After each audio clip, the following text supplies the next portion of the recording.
Omset untuk dalam kota 600.000 kendaraan per hari kali 9.500 rupiah, 5,4 miliar per hari.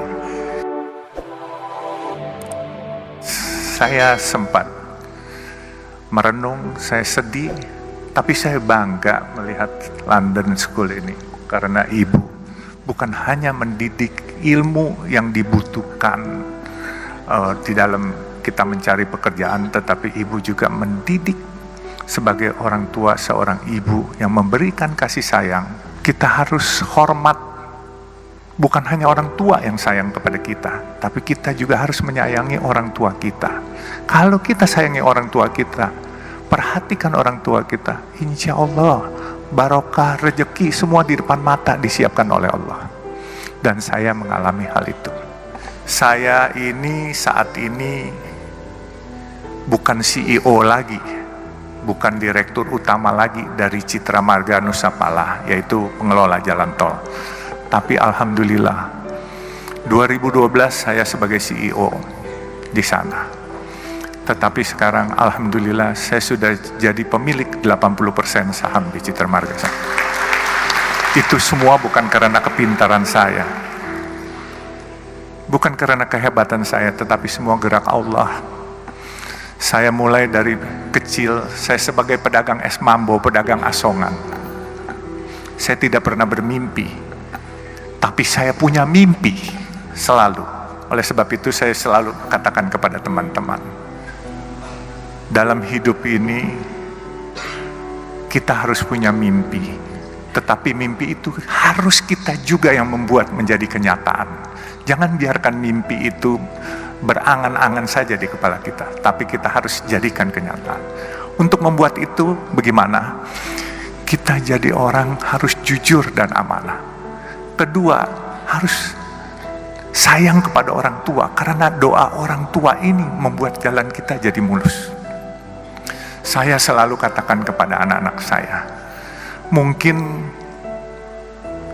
kalau kamu disuruh pilih sayang ibu atau bapak, kamu bingung. Tapi saya tekankan kepada anak-anak saya, pertama kamu harus lebih hormat, lebih sayang kepada ibu kamu. Baru kedua bapak kamu. Karena pengorbanan ibu kamu jauh lebih besar daripada bapak kamu. Jadi ibu mengandung kita.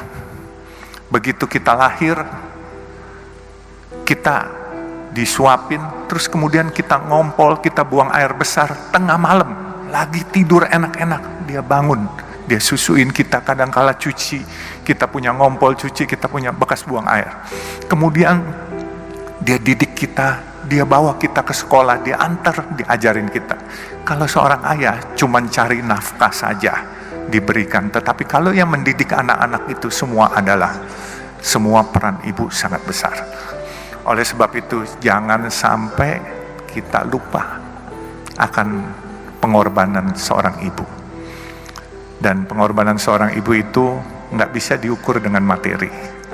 Saya pun kadangkala suka sedih. Saya kalau ke makam ibu bapak saya, andai kata saya masih punya ibu bapak, pasti saya akan sayangin lebih. Tapi ya mungkin Tuhan berencana lain.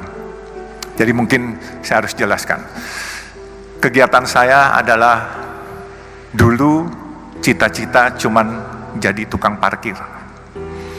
Waktu saya sekolah SMA, saya suka liwat di daerah Pasar Baru.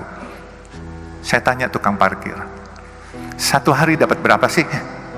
Dapat 10.000 sampai 15.000. Waktu itu satu mangkok bakmi hanya 300 perak. Jadi kalau 10.000 sama dengan 33 mangkok. Andai kata saya makan satu hari 3 kali, saya masih bisa save 30 mangkok. Berarti saya masih bisa jadi tukang parkir aja udah cukup. Itu cita-cita waktu SMA. Terus saya bermimpi, kok orang-orang bisa sukses? Bagaimana cara sukses? Satu hari saya ke toko buku. Saya lihat buku bagaimana jadi orang sukses. Saya nggak punya uang. Waktu itu toko bukunya di Pasar Baru, toko buku Tropen. Saya hanya duduk ke sana, saya numpang baca, terus saya pulang. Saya bacain buku bagaimana cari orang sukses. Itulah di buku itu sebenarnya intisarinya. Karena jadi orang sukses itu harus rajin bekerja. Dan juga jangan lupa berdoa. Dan juga jangan lupa jujur. Dan jangan lupa juga sayang kepada orang tua. Dan minta ridho barokah dari orang tua. Itu intisarinya. Dan saya selalu bermimpi memang menjadi orang sukses. Mimpi itu saya sendiri pesimis waktu itu untuk untuk sukses. Tetapi seperti saya katakan, bahwa ini semua gerak Tuhan, bukan gerak saya. Saya jadi mualaf umur 24 tahun. Saya diangkat anak oleh almarhum Buya Hamka. Dan seiring saya jadi mualaf, saya cuma niat minta kepada Allah. Karena waktu saya jadi mualaf itu Buya Hamka bilang, "Nak, dosa-dosamu mulai hari ini 0. Jadi kamu mulai lagi dengan yang baik ya." Jadi saya mulai dengan yang baik. Dan saya niat minta kepada Allah, "Ya Allah, dengan perkenan Engkau, kalau memang diperkenankan, aku ingin mengharumkan nama Islam dan aku ingin sukses." Sukses itu entah bagaimana, apakah punya nama besar, apakah punya harta, saya bilang terserah. Rupanya doa saya dijabah Allah. Dan saya bisa mendapat kesempatan mempunyai usaha. Saya punya usaha kayu dulu di Kalimantan, saya bikin triplex. Tapi waktu Orde Baru, karena saya kurang dekat dengan pemerintahan waktu itu, akhirnya saya dikeluarkan satu surat untuk tidak dilayani dokumentasinya. Akhirnya saya tutup pabrik saya. 11.000 karyawan saya harus pulang ke Jawa itu semua. Dan saya nggak kecil hati. Saya bilang, "Ya Allah, kalau memang ini rencanamu, nggak apa-apa.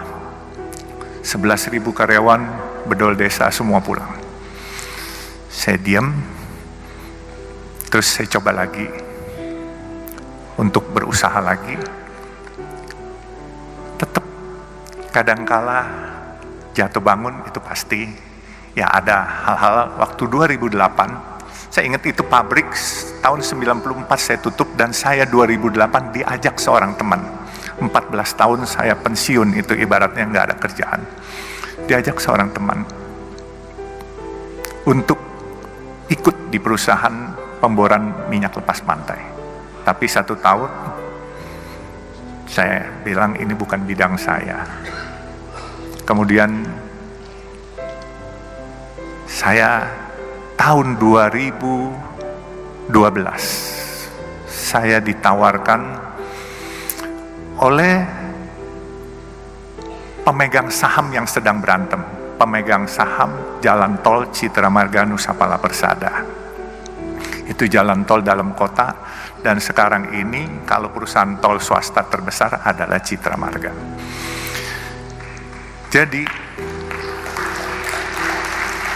saya ceritakan juga, inilah mungkin yang paling penting. Waktu saya masuk di Citra Marga, ini pemegang sahamnya berantem, menanyakan kepada saya, "Kamu berani nggak jadi direktur utama?" Saya bilang, "Kenapa harus saya? Karena ini raksasa-raksasa lagi pada berantem semua." Waktu itu Citra Marga yang punya adalah Ibu Tutut diantaranya.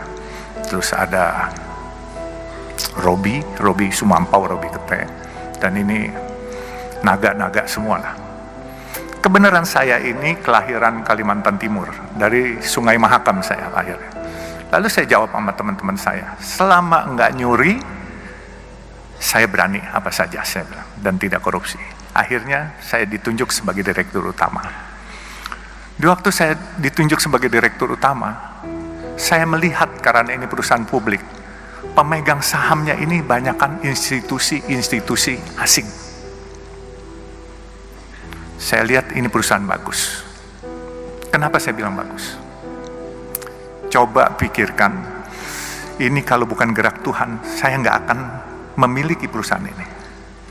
Saya dulu punya perusahaan kayu, saya pernah punya restoran, saya pernah punya hotel. Hotel pelayanan nggak baik, omset akan turun, orang nggak balik lagi. Restoran makanannya asin atau pedas, kepedesan, orang besok nggak balik lagi. Makanya saya bilang, saya bisa dapat jalan tol ini, coba pikirkan jalan tol. Kalian pernah lewat jalan tol, bayar, macet, marah-marah hari ini, brengsek nih jalan, macet, bayar pula. Besok kalian dengan senyum nganterin duit lagi kepada kita. Nah itu bedanya. Jadi jalan tol itu, mau keasinan, mau kepedesan, mau kemanisan, tetap dimanfaatkan. Nah ini semua gerak Tuhan yang milihin. Jadi saya berpikir gini, saya tidak punya rencana punya jalan tol, tetapi jalan tol ini gini, kalau saya tidur jam 10 malam, itu truk-truk besar yang nyariin duit sampai subuh jam 5 pagi. Kemudian kalau saya lagi melek bangun, sedan-sedan dan kendaraan umum dari jam 5 pagi sampai jam 10 malam. Nah jadi itulah perkembangan jalan tol. Bisnis ini beda dengan hotel, dengan restoran, dan yang lain-lain. Nah, saya bisa ceritakan, waktu saya lihat perusahaan ini bagus, saya kumpulkan teman-teman saya. Teman-teman saya dari berbagai macam suku, ada yang Tionghoa atau yang disebut Aseng. Jadi saya bilang, ini daripada asing yang milikin, kenapa nggak kita, kalian para Aseng, teman-teman, maupun yang lain, ayo kita milikin. Mereka tanya sama saya, bagaimana? Saya bilang, gampang, siapin aja dananya, saya bikin asing ini keluar barangnya. Jadi, waktu itu saya direktur utama, apa yang saya sebut, itu pasti bereaksi market. Tapi waktu itu memang saya menyebut ingin membeli sesuatu barang, itu asingnya ketakutan. Kebenaran saya nggak sekolah tinggi Pak, jadi saya main seruduk aja. Kalau ikutin aturan saya nggak berani ngomong begitu, karena di aturan nggak boleh. Jadi saya bilang hari itu, saya ingin beli Bank Senturi yang sedang bermasalah waktu itu. Itu semua asing tidak setuju. Dia lepas barang itu semua. Akhirnya teman-teman saya beli semua. Akhirnya sekarang pemiliknya adalah orang Indonesia asli semua Pak. Jadi Citra Marga ini udah nggak ada asing. Kalaupun ada asing 1-2 orang gitu. Jadi kita boleh berbangga lah, ini kita tarik kembali Citra Marga. Dan saya pikir ini sesuatu perusahaan yang besar. Dan kenapa saya bilang besar?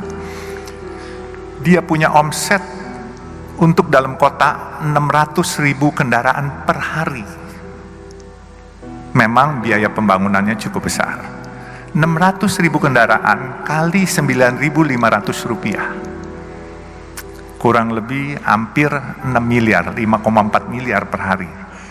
Bagian Jasa Marga separuh, bagian Citra Marga separuh. Tetapi uang itu dipakai untuk pembangunan jalan tol lain. Bahkan kita lagi mau bangun dari Priuk sampai Peluit, itu kurang lebih 9,7 kilo. Itu biaya anggarannya kurang lebih 13,5 triliun. Lalu kita mau bangun, sekarang kita sudah ada Soreang Pasir Koja di Jawa Barat, di Bandung. Dari Pasir Koja kita mau mengurai kemacetan di Bandung kota. Kita akan bikin jalan menembus Gatot Subroto, Soekarno-Hatta sampai Pasopati. Itu kurang lebih 9 triliun. Jadi 22,5 triliun kita butuhkan. Kita bukan hanya butuhkan modal, kita juga butuhkan tenaga-tenaga. Dalam kesempatan ini saya tantang wisudawan-wisudawan baru. Ayo bergabung di kami. Kita butuh butuh tenaga kita, tenaga Indonesia sendiri. Dan jangan biarkan proyek-proyek bagus ini dikerjakan oleh orang lain, orang asing. Kita harus mampu dan yakin, aku yakin bahwa kita bisa.